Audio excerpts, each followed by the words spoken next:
আসসালামু আলাইকুম সবাইকে। এই যে লোকটিকে দেখতেছেন, লোকটি যে বান্দা, এই লোকটা কোনো ডাকাত নয়, চোর নয়। তবে যে কাজটা করেছে ডাকাতের থেকেও কম নয়। ওনার বউ গার্মেন্টসে চাকরি করে, আর উনি সারা বছর বাসায় বসে খায়। কিন্তু এই লোকটি ওনার বউকে বেতন পাইছে টাকা না দেওয়াতে অনেকগুলা 28টা আঘাত করেছে। বউয়ের গলায়, বুকে, সব জায়গায় অনেক আঘাত করেছে। আহত অবস্থায় আছে, হসপিটালে ভর্তি।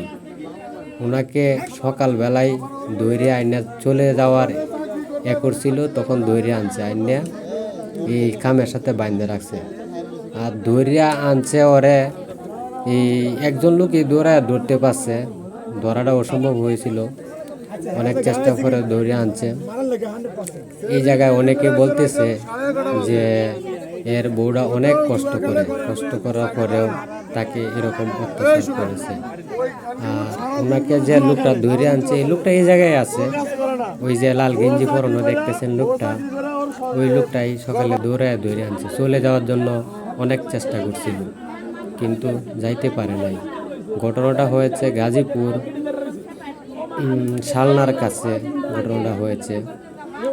তবে সবাই দেখবেন যে এত কষ্ট করে কামাই রোজগার করার পরেও যে অশান্তি মহিলাদের উপরে। আর ওর নেশা আছে জুয়া খেলায়, গাঁজা টাজা এইসব খায়, যার ফলে জুয়া খেলার ফলে আজকে এই পরিণতি তার ওয়াইফের উপরে।